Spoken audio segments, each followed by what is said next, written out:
सुबह की हल्की धूप झोपड़ियों और सड़क पर बिखरी हुई धूल पर पड़ रही थी।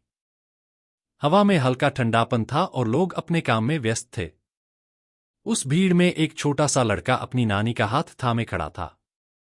वह 11 साल का था, दुबला-पतला और मासूमियत से भरा।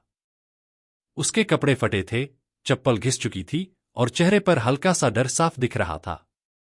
नानी ने कांपते हाथों में एक छोटा सा थैला पकड़ा हुआ था, जिसमें उनके पास जमा कुछ सिक्के और नोट थे। यह उनका संपूर्ण धन था, जो उन्होंने बचपन से बचत करके इकट्ठा किया था। वे बहुत हिम्मत जुटाकर बैंक के दफ्तर के भीतर आईं। उनका मानना था कि शायद कोई इंसानियत की झलक यहां दिखेगी, शायद कोई मदद के लिए आगे आएगा। लड़के ने झिझकते हुए खिड़की के पास जाकर कहा, मैम, ये मेरे कुछ पैसे हैं।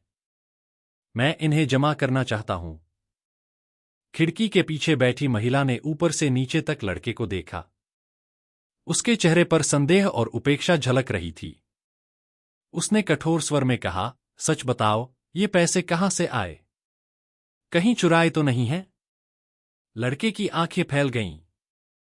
उसने धीरे से कहा, नहीं मैम, मैंने मेहनत से कमाए हैं। ये मेरी सारी बचत है। दूसरी महिला कर्मचारी हंस पड़ी। उसकी हंसी में मजाक और तिरस्कार दोनों थे। उसने कहा, देखो इसका हुलिया, जरूर कहीं से चोरी करके लाया है। नानी ने कांपती आवाज में कहा, बेटा, इसने कुछ नहीं चुराया।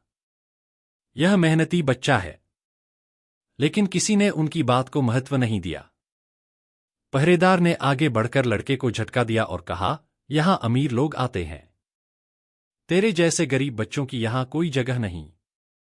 लड़का लड़खड़ा गया और उसकी आंखों से आंसू बहने लगे।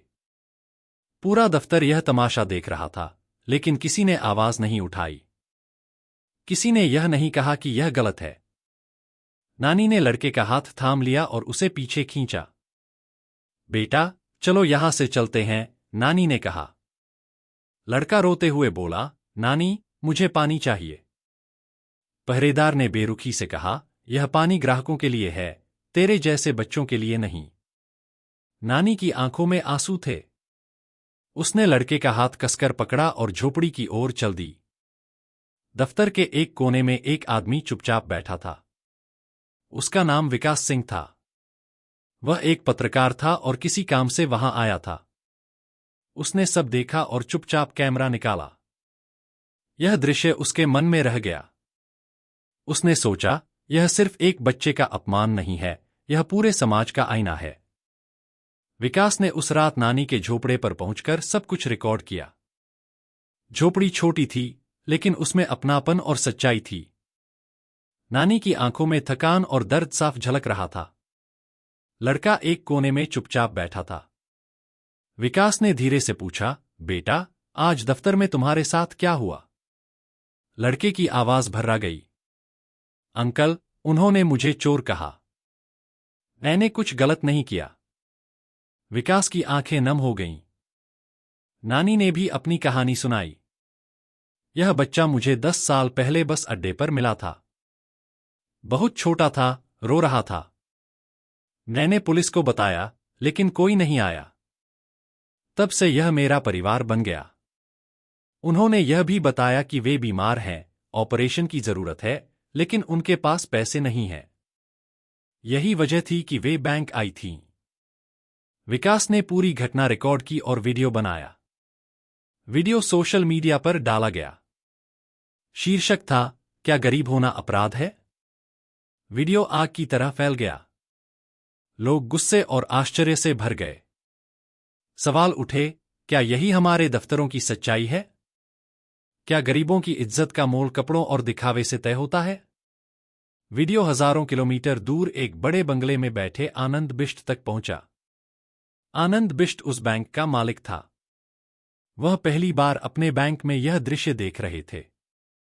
उनका चेहरा सख्त हो गया। यह सिर्फ बैंक की निंदा नहीं थी, यह इंसानियत पर धब्बा था। लेकिन सबसे बड़ा झटका उन्हें तब लगा, जब नानी की कहानी में बस अड्डे वाली बात आई। वही जगह, वही समय, जहां उनका खोया हुआ बेटा खो गया था। उनकी आंखें भर आईं। क्या यह मेरा बेटा हो सकता है? उन्होंने खुद से कहा। उन्होंने तुरंत अपने दोस्त पवन शर्मा को फोन किया। पवन, तुरंत उसी पते पर जाओ, देर मत करना। पवन झोपड़ी पर पहुंचा। नानी की हालत गंभीर थी। उन्होंने आनंद को तुरंत फोन किया। अगर देर हुई तो जान को खतरा है। आनंद ने बिना देर किए कहा, उन्हें शहर के सबसे अच्छे अस्पताल ले जाओ। खर्च की चिंता मत करना। अस्पताल में इलाज शुरू हुआ। आनंद भी विदेश से लौट आए। जब उन्होंने अपने बेटे को देखा तो उनका दिल जोर जोर से धड़कने लगा। उन्होंने पहली बार अपनी पत्नी की झलक उसके चेहरे में देखी। डीएनए टेस्ट हुआ। कुछ दिनों बाद रिपोर्ट आई। लड़का वही था, उनका खोया हुआ बेटा।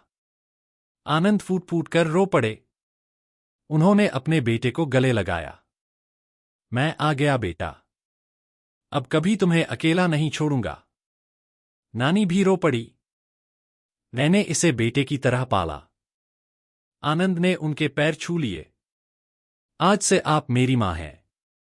इसके बाद आनंद ने फैसला किया कि वह सिर्फ अपने बेटे को नहीं, इंसानियत को भी न्याय दिलाएगा। अगले दिन वह अपने बेटे के साथ उसी बैंक गया। वही कर्मचारी, वही काउंटर। लेकिन आज तस्वीर बदल चुकी थी।